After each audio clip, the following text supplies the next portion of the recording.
اپنے پیارے حبیب جناب محمد الرسول اللہ صلی اللہ علیہ وسلم کی مبارک امت میں پیدا فرمایا اور ہمیں آپ کا امتی ہونے کا فخر اور شرف عطا فرمایا۔ الحمدللہ آقا علیہ الصلوۃ والسلام کے صدقے اللہ تعالیٰ نے اس بار مجھے حج بیت اللہ کی سعادت سے مستفیض فرمایا۔ آپ سب حضرات دعا کریں اللہ تعالیٰ ہمارے اس حج کو حج مقبول اور مبرور فرمائے، آمین۔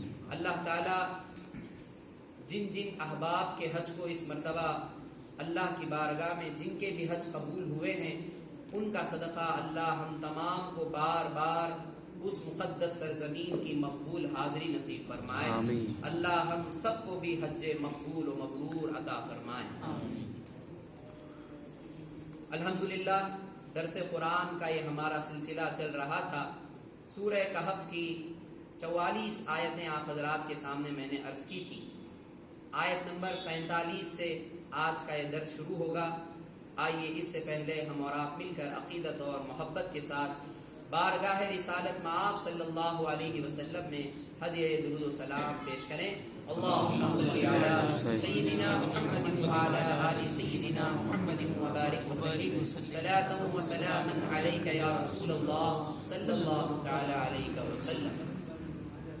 اللہ تعالیٰ اپنے کلام قدیم میں ارشاد فرماتا ہے، وَاضْرِبْ لَهُمْ مَثَلَ الْحَيَاةِ الدُّنْيَا كَمَاءٍ أَنزَلْنَاهُ مِنَ السَّمَاءِ، اور آپ ان کے سامنے دنیا کی زندگی کی مثال بیان کیجئے جو اس پانی کی طرح ہے جس کو ہم نے آسمان سے نازل کیا۔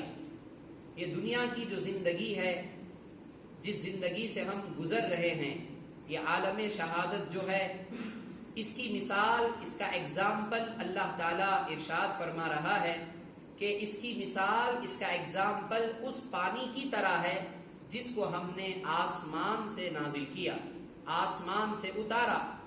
اب وہ پانی جو آسمان سے نازل ہوتا ہے وہ کیسا ہوتا ہے؟ اللہ تعالیٰ فرماتا ہے فاختلط به نبات الارض، تو اس کے سبب سے زمین کا ملا جلا سبزہ نکلا۔ یعنی جب آسمان سے پانی برستا ہے، زمین پر پڑتا ہے، تو اس آسمان کے پانی کا اثر یہ ہوتا ہے کہ اس زمین سے سبزہ نکل آتا ہے، گھاس نکل آتی ہے۔ کئی مقامات پر کام آنے والے یا ناکام آنے والے گھاس اگاتے ہیں، پھر اس کے بعد کیا ہوتا ہے؟ فَأَصْبَحَ هَشِيمًا تَذْرُوهُ الرِّيَاحُ، پھر وہ گھاس ہمیشہ ہری نہیں رہتی، وہ گھاس ہمیشہ تازی نہیں رہتی، اس کی کیفیت بدل جاتی ہے، چند دنوں بعد پھر وہ سوکھ کر چورا چورا ہو جاتی ہے۔ یعنی گھاس کی کیفیت اور حالت جو ہے وہ ایک جیسی نہیں رہتی۔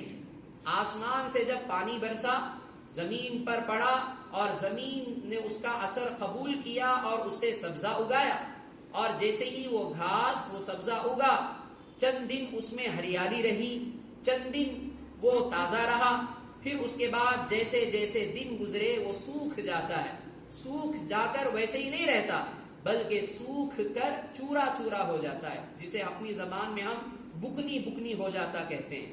فَأَصْبَحَ هَشِيمًا تَذْرُوهُ الرِّيَاحُ، پھر اس کے بعد کیا ہوتا ہے کہ جب وہ ریزہ ریزہ ہو جاتا ہے تو ہوا اس کو اڑا دیتی، اب جیسے پہلے تھی وہ زمین ویسے ہو جاتی ہے۔ ایسا معلوم ہوتا ہے کہ نہ اس پر پانی اترا، نہ ہی اس زمین پر گھاس آئی۔ یہ مثال اللہ تعالیٰ نے اس صورت میں یہ دی اور یہ بتا دیا کہ دنیا کی زندگی کی حیثیت اسی طرح ہے، یعنی اس پانی کی طرح ہے کہ پانی آسمان سے اترا، نازل ہوا اور زمین پر سبزہ اگایا، اور وہ سبزہ اگنے کے بعد تھوڑے دن بعد سوکھ گیا اور چورا چورا ہو کر فنا ہو گیا، ختم ہو گیا۔ یہ ہے دنیا کی زندگی کی مثال۔ پھر اس کے بعد اللہ تعالیٰ فرماتا ہے وَكَانَ اللَّهُ عَلَى كُلِّ شَيْءٍ مُقْتَدِرًا، اور اللہ تعالیٰ ہر چیز پر قدرت رکھنے والا ہے۔ اب دیکھیں اس آیت مبارکہ میں اللہ تعالیٰ نے دنیا کو پانی سے تشبیہ دی، یعنی دنیا کا ایگزامپل اللہ تعالیٰ نے پانی کے ساتھ بیان فرمایا۔ تو دنیا اور پانی کا آپس میں کیا تعلق ہے؟ دنیا اور پانی کے درمیان کیسا رشتہ ہے، کیسا کنیکشن ہے؟ دنیا اور پانی کے درمیان ایک کیسی سنگت ہے، اس کو مفسرین فرماتے ہیں کہ دنیا اور پانی کئی وجوہات کی بنا پر ایک ہی محسوس ہوتے ہیں۔ اس کے 2-3 طریقے آپ حضرات کو میں سناتا چلوں۔ عرض کرتے ہیں کہ پانی ایک کیفیت اور ایک حالت پر برقرار نہیں رہتا، یعنی جب پانی، جس کسی بھی پانی کو آپ دیکھ لیں، پانی جب آسمان سے نازل ہوتا ہے وہ پانی ہمیشہ ایک حالت میں نہیں رہتا، وہ پانی ہمیشہ ایک کیفیت میں نہیں رہتا۔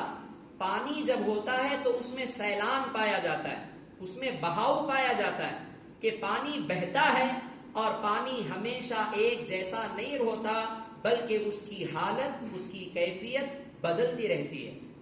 پانی کی یہی حالت ہوتی ہے، سوائے ایک پانی کے یاد رکھیں، وہ ہے زمزم۔ زمزم کا پانی جو ہوتا ہے وہ کبھی بدلتا نہیں ہے، نہ وہ کبھی خراب ہوتا ہے۔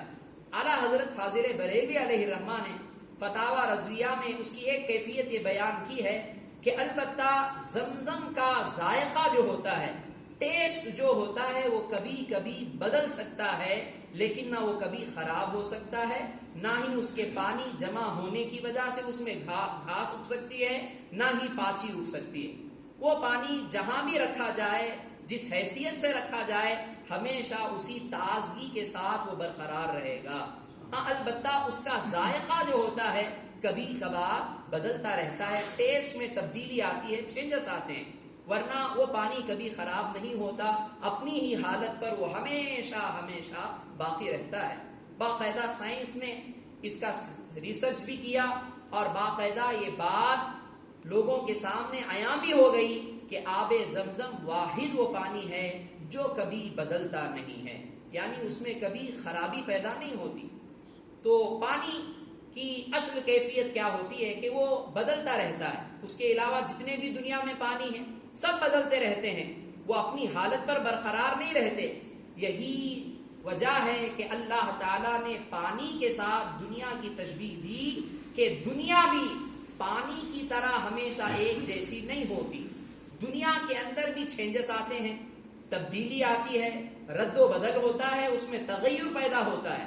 تو اسی وجہ سے اللہ تعالیٰ نے دنیا کو پانی کے ساتھ تشبیہ دی کہ دنیا بھی ہمیشہ ایک کیفیت اور ایک حالت پر برقرار نہیں رہتی، جس طرح پانی اپنی حالت اور اپنی کیفیت میں بدلتا رہتا ہے، دنیا بھی بدلتی رہتی ہے۔ دوسری وجہ، کوئی شخص اس بات پر قادر نہیں ہے کہ وہ پانی کے اندر داخل ہو اور بھیگنے سے بچ جائے۔ پانی ایک ایسی شے ہے کہ جب بھی جو بھی اس میں داخل ہوا وہ بھیگ کر ہی واپس آتا ہے، بغیر بھیگے کوئی چارہ نہیں، کیونکہ پانی کی ایک اصل حالت یہ ہے کہ جب بھی کوئی شخص اس سے مستفیض ہوتا ہے، اس کے اندر جاتا ہے، تو پانی اسے بھگا دیتا ہے اور وہ بھیگ کر ہی واپس آتا ہے۔ اسی طرح جب انسان دنیا میں داخل ہوتا ہے تو دنیا بھی اس کو اپنے اندر اس کے فتنوں اور اس کی آفتوں سے نہیں بچاتی، یعنی جو بھی انسان دنیا میں آتا ہے اسے دنیا کے فتنوں اور آفتوں سے دوچار ہونا ہی پڑتا ہے۔ جس طرح پانی کے اندر داخل ہونے سے بھیگے بغیر کوئی باہر نہیں آتا، اسی طرح دنیا میں داخل ہونے کے بعد دنیا کے فتنوں اور آفتوں سے بچ کر کوئی باہر نہیں نکل سکتا۔ یہ ہے دنیا اور پانی کے درمیان مناسبت۔ تیسری مناسبت یہ ہے کہ جب پانی کو بقدر ضرورت، یعنی ضرورت کی حد تک، باغات اور کھیت وغیرہ کو ضرورت کی بنا پر پانی ڈالا جائے، تبھی باغات اور کھیت وغیرہ میں جو گھاس، جو پیڑ، جو پودے اگتے ہیں، جو سبزیاں اگتی ہیں، تبھی وہ فائدہ دیتی ہیں۔ ضرورت کے مطابق جب پانی استعمال کیا جائے تبھی اس سے انسان فائدہ اٹھا سکتے ہیں، اور جب پانی ضرورت سے زیادہ، ضرورت کی حد سے زیادہ جب اس میں داخل ہو جائے، جیسے سیلاب وغیرہ آ جاتا ہے، تالاب وغیرہ جب زیادہ ہو جاتا ہے تو سارا اناج، سارے پیڑ پودے بہا لے جاتا ہے، یعنی اس میں بقدر ضرورت سے زیادہ کھیتوں میں جب پانی بہنے لگتا ہے تو وہ کھیتیں کیا ہوتی ہیں؟ تباہ و برباد ہو جاتی ہیں۔ اسی طرح دنیا کی مثال بھی ہے کہ جب